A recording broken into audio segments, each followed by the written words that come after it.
Hi guys, welcome back to my channel. So today we're going to talk about African perception of the male child. And the question today is going to be, are male children more important than female children?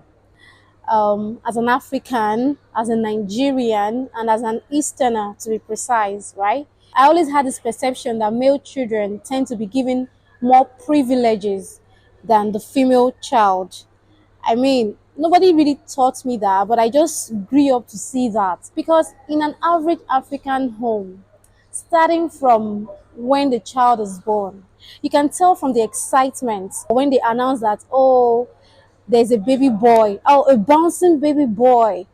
I don't think I really ever had a bouncing baby girl. There's always been a bouncing baby boy, yeah, but that's my side. But usually, even from the announcement that a family gave birth to a male child, you could tell, the euphoria, the excitement, the ecstasy that come with that announcement. For example, for some of us that can remember this MTN advert from early 2000s, right? I think just about the time when they used to show I think either Passions or Paloma and Diego, So there's this MCN advert, where the old woman got a call from her in-law saying that, Mama, nah boy. You could tell, like, the excitement. And, then watching the advert, I didn't really think too much of it. But later on, when I grew up, I kind of now thought about it, like, why was that advert not mama na girl? Why does it have to be na boy? So all of those things kind of made me understand the whole African perception of a male child. And really, are male children more important than female children? In my own opinion, big no. As a matter of fact, both genders are very, very important in a family. In fact, a female child is almost more important than a male child. I mean, I could see things for myself. In a family where there is no girl child, look at that family.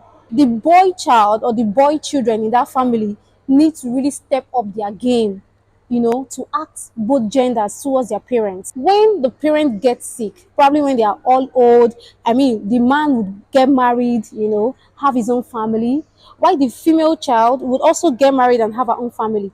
And in incidences of sickness for the parents, whose house do you think the parents will go to? Is the daughter's house more than the son's house? That's the truth. Yes, because guess what? The son already has his own family, his own wife. In fact, parents of the wife would actually probably go to his own house. Why for the female child, it is her own parents that mostly would come to her house when they are not feeling fine. I mean, the point is, female children tend to do the more of the caring, because I mean, it's actually even in our nature to nurture and bring life. Why does it seem like in Africa the male child tends to be more important? What I think is, the whole idea of continuing the name of the family. In the African setting, when a woman gets married, she has become the property of her husband and the family. So even the surname changes. She doesn't go with her father's surname. She bears her husband's surname. But for a male child, he's going to keep bearing the father's surname, and that name would have to go on and on and on. I think that is the reason why every African home would want to do anything in the world to have a male child, just to continue that legacy, just to continue that name. But I, for one, I really don't think that should be like that. A female child can still decide to bear her own father's surname as well as her husband's surname. It shouldn't end there. Example, for the big names, for the big shots in the world, such as Bill Clinton. Come on, he has just one daughter. One daughter. And sometimes when I sit back, I'm like, imagine if that was an African man. It's almost impossible to have a child, and that one child is a female. Are you serious? But because of how the white people think, first off, even over there, they even regard the female child more than the male child. Women tend to be taken care of and all of that, right? And even down here in Africa, in Nigeria precisely, Dangote, I believe the daughters also bear his last name. So in essence, I mean, it shouldn't always be because, oh, papa get money, so make you come bear your papa name. No, I feel like every daughter should actually bear both her father's name as well as her husband's name. I mean, if we have to follow the argument of, oh yeah, for a boy child, he tends to have the father's surname all the way. Then a female child can as well do that. And again, another aspect of this whole thing, you could tell in the instance of sharing of properties, especially in Igbo land. I'll speak for Igbo because I'm an Igbo girl, right? In our land, a woman does not inherit a land from her father. I don't know if it happens in your own part of the Igbo land, but my own part of the Igbo land in Anambra State, I've never heard or seen where a woman is given a land, a piece of land that, okay, nke a bụ nke gị from your father. It has never really happened. And I always wonder, like, and then I hear cases of, oh, so if they give you land, so it becomes, so it belongs to you and your husband, as in, somebody else.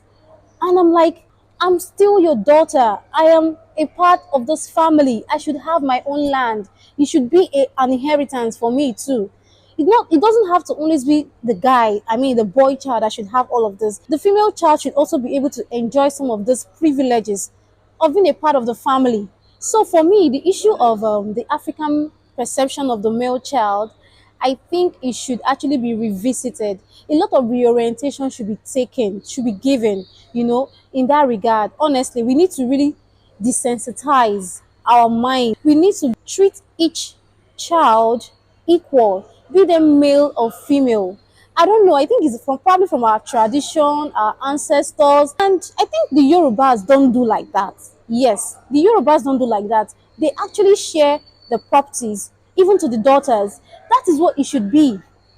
Do you understand? Imagine your dad has so much properties, and simply by virtue of you being a woman, because you are going to be married tomorrow to a different family, you don't even get to take a room out of your father's house. Does it even make sense? Amo, I feel like tradition, yes, I understand that we met it, but we can also change it. We are the tradition. Okay, and this whole tradition thing, it does not favor the female child in all, as in every sense of it. And to even think that, ironically, at the end of the day, now the female child, they do most of the work. Most likely, if a father or a mother needs to go stay in their child's house, or rather in their children's house, it's most likely the female child. Why don't they go to their male child? Except maybe they manage to have a male child who has a good wife, who is welcoming. That is the only time that happens. Other than that, otilo. Do you understand? So you guys, thank you so much for watching. So tell me what you think. Do you agree with me? Am I asking for too much? This is not a case of gender war. Please don't get me wrong. I'm not trying to cause any war or rift between both genders. We're all beautifully made and equal, and I expect that we should be treated equally in our homes, especially in Africa. So tell me your experiences. Please, let's just discuss about this in the comment section. Okay, so thank you all for watching. Please kindly subscribe, like, comment, and share, and I'll be with you very soon on our next video. Bye.